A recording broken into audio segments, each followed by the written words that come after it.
யாழ்ப்பாணத்தில் உள்ள இந்திய துணை தூதரகத்தின் ஏற்பாட்டில் யாழ் கலாசார மண்டபத்தில் இந்த நிகழ்வு நடைபெற்றது. இதன்போது மகாகவி சுப்பிரமணிய பாரதியாரின் 142வது ஜனன தினத்தை முன்னிட்டு திருவுருவப் படத்துக்கு மலர் தூவி அஞ்சலி செலுத்தப்பட்டது.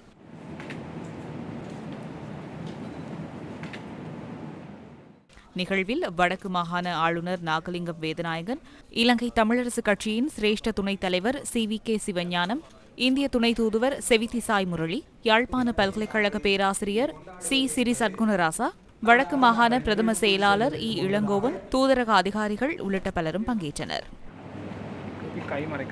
ஐடெக் திட்டம் வளர்ந்து வரும் நாடுகளின் மனித வள மேம்படுத்துவதற்காக இந்திய அரசால் தொடங்கப்பட்டது. இலங்கை, குறிப்பாக வடக்கு மாகாணம் ஐடெக் திட்டத்தின் நன்மைகள் பெற்று வருகிறது. இந்த திட்டத்தின் மூலம் பல இளைஞர்கள் இந்தியாவின் புகழ்பெற்ற கல்வி நிறுவனங்களில் பயிற்சி பெற்று தங்கள் திறமைகளை வளர்த்து கொண்டுள்ளனர். இவர்கள் திரும்பி வந்து தங்கள் சமூகத்தின் வளர்ச்சிக்கு பங்களித்து வருகின்றனர். இது ஒரு சிறிய தொடக்கம்தான் என்றாலும் இது நமது எதிர்காலத்திற்கான ஒரு பெரிய முதலீடு. ஐடெக் திட்டம் இலங்கைக்கும் இந்தியாவிற்கும் இடையிலான நட்புறவை மேலும் வலுப்படுத்தியுள்ளது. இந்த இந்தியா தொழில்நுட்ப ஒத்துழைப்பு, பொருளாதார ஒத்துழைப்பு திட்டம் மிக முக்கியமான ஒன்று. அதில் பல பயிற்சியாளர்கள் தொடர்ச்சியாக பயிற்சி பெற்று வருகிறார்கள்.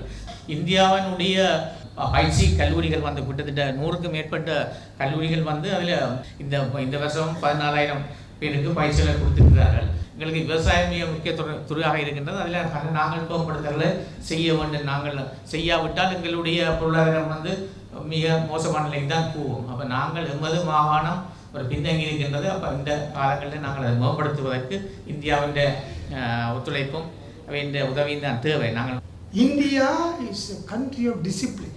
நாங்கள் பல விடயங்களை இந்தியாவிலிருந்து கற்றுக்கொள்ள வேண்டிய தேவை இருக்கு.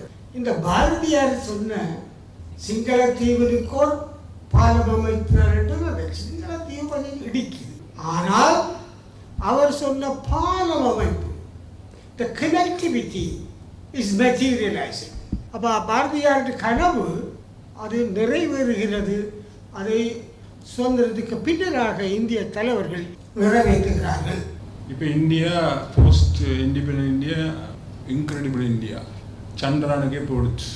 ஸ்பேஸ் ப்ரோக்ராம் உலகத்தில் 5 நாட்டு தான் இருக்கு. பிரிட்டன்கிட்டே இல்லை.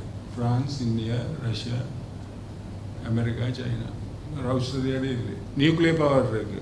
உலகம் எங்களுக்கு இந்தியாவுக்கு வழிகாட்டில். ஸ்ரீலங்காவுக்கு நடந்தது பேர்னிங், அல்மேக் பேர்ன் பண்ணலேருந்து தொடர்ந்து பேர்ன் பண்ணிக்கொண்டே இருக்கு. எங்கள் இண்டஸ்ட்ரி முழுத்து எரிஞ்சது. So now capacity development important thing. Empowerment, education, capacity development, right, economic development எல்லாம் இம்பார்ட்டன்ட்.